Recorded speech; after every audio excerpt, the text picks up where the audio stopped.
Good morning and जय Hind to all of you. I am your Hindi teacher Pallavi. Students, आज हम आपको हिंदी व्याकरण पढ़ाने जा रहे हैं. ठीक है, हिंदी व्याकरण में हम आपको ये सबसे पहले पढ़ाने से पहले आप अपनी ये बुक देख लीजिए. ये आपका है हिंदी व्याकरण निपुण. ठीक है, क्लास 3 की है. तो आज हम आपको नया चैप्टर पढ़ाएंगे लिंग. लेकिन इसके पहले बेटा आपको हमने संज्ञा पढ़ा दिया है, संज्ञा का डिफिनेशन बता दिया है. आई होप कि आप लोगों को बहुत अच्छे से समझ में आ गया होगा. उसके सारे एक्सरसाइज भी मैंने करवा दिए हैं और उसके पिक्स भी मैं आपको दे दूंगी. तो चलिए बेटा, आज हम लिंग स्टार्ट करते हैं. लिंग के बारे में आपको हम समझाएंगे कि ये क्या है और इसकी पूरी लाइन्स हम पढ़ते जाते हैं, आपको एक्सप्लेन करते जाते हैं. तो चलिए हम स्टार्ट करते हैं नया चैप्टर लिंग. देखिए बेटा, अब हम आपको बताते हैं लेसन 6 लिंग के बारे में. इसके पहले मैंने जितना भी आपको पढ़ाया है आपको समझ में आ गया है. तो अब हम आइए आपका नया चैप्टर लेसन 6 हिंदी ग्रामर का है. ये क्लास 3 का है. ठीक है, तो अब हम इसको आपको समझा दे रहे हैं. इसमें क्या लिखा है देखिए. सबसे पहले आपको ये पिक दी है. एक टीचर इधर अध्यापक पढ़ा रहे हैं और एक इधर अध्यापिका पढ़ा रही हैं. ठीक है, पढ़ा दोनों रहे हैं बट दोनों के लिंग अलग अलग हैं. एक तरफ पुरुष है और एक तरफ स्त्री है. ठीक है, तो जिधर अध्यापक पढ़ा रहे हैं उन्हें हम पुल्लिंग कहेंगे. ठीक है, और जिधर स्त्री पढ़ा रही हैं उन्हें हम स्त्रीलिंग कहेंगे.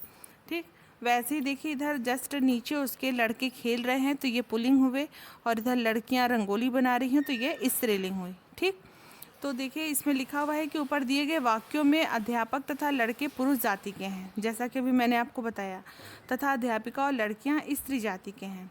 तो पुरुष जाति के शब्दों को पुल्लिंग कहेंगे और स्त्री जाति के शब्दों को स्त्रीलिंग कहेंगे. ठीक, ये आपको क्लियर हो गया.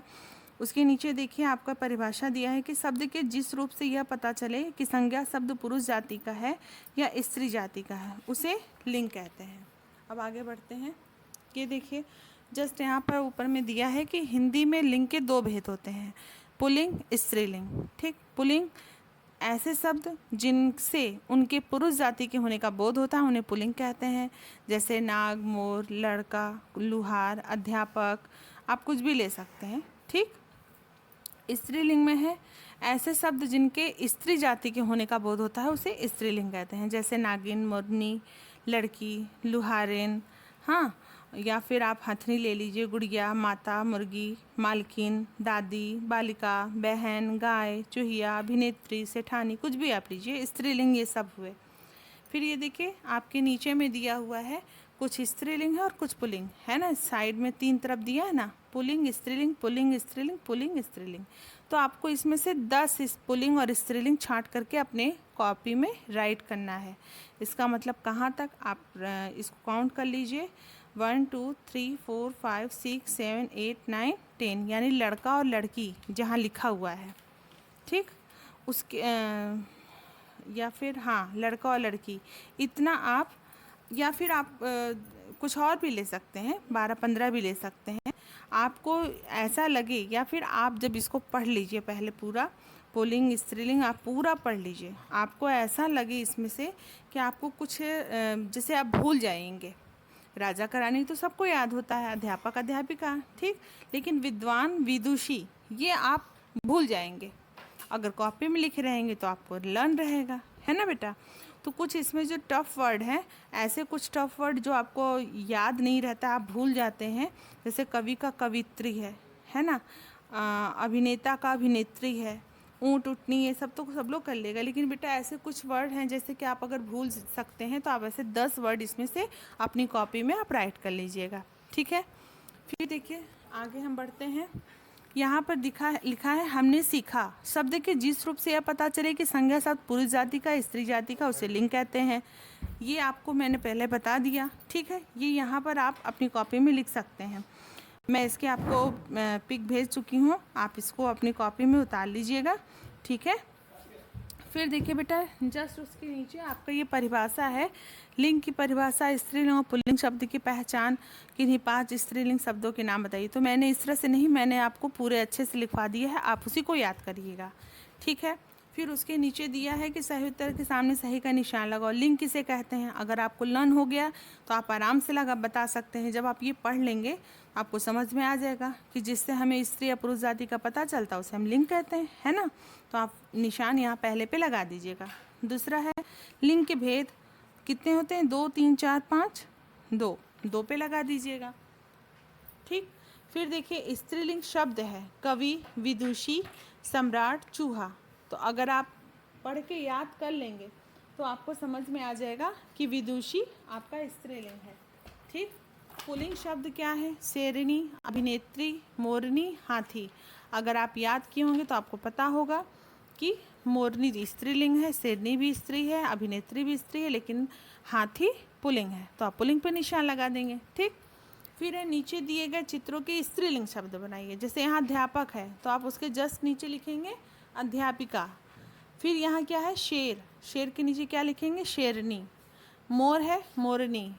अगर ये यहाँ पर लड़का है तो आप लिखेंगे लड़की, क्योंकि इसमें बोला है कि स्त्रीलिंग शब्दों को लिखो, तो आपको पुल्लिंग दिया है तब ना आप स्त्रीलिंग बनाएंगे। ठीक, थर्ड में देखिए बेटा, जस्ट एक तरफ साइड में काइट बनी है पतंग और एक तरफ बलून बना है। ठीक, एक हम आपको स्त्रीलिंग काइट में पूरा लिखना है और बलून आपको पुल्लिंग में लिखना है। तो इसमें ग्वालिन, बैल, शेर, माता, मुर्गी, मोर, औरत, हथनी, गुड्डा, लड़का, इसमें से आपको पूरा छांट के स्त्रीलिंग अलग कर लीजिए और पुल्लिंग में अलग कर लीजिए। ठीक है, उसकी जस्ट नीचे है, नीचे लिखिए वाक्य में लिंग परिवर्तन करना है। लिंग परिवर्तन करना है तो किसका? जो आपको इसमें दिया हुआ है, युवक पुस्तक पढ़ रहा है। ठीक है, तो देखिए आपको एक ठोक करके दिखाया है, युवती पुस्तक पढ़ रही है ना। भैंस गाय चर रही है, तो भैंस गाय चर रही है तो हमको इसके लिंग परिवर्तन करना है, तो भैंस को हम परिवर्तन करके गाय कर देंगे।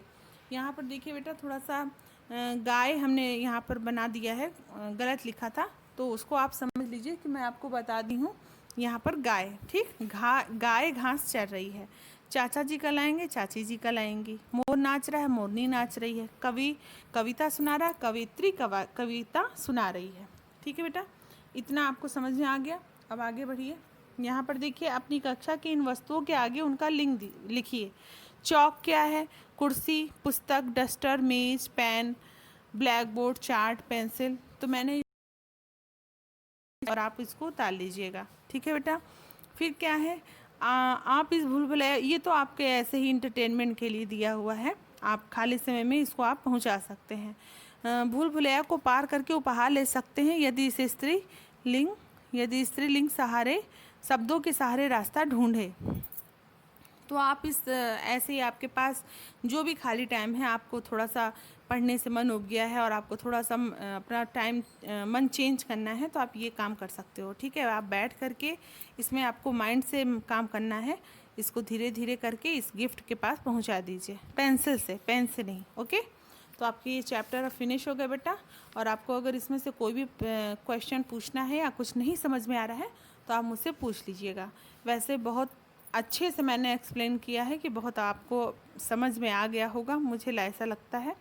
तो इसके क्वेश्चन आंसर भी मैंने आपको सेंड कर दिए, आपको बस लर्न करना है। Okay, thank you, have a nice day.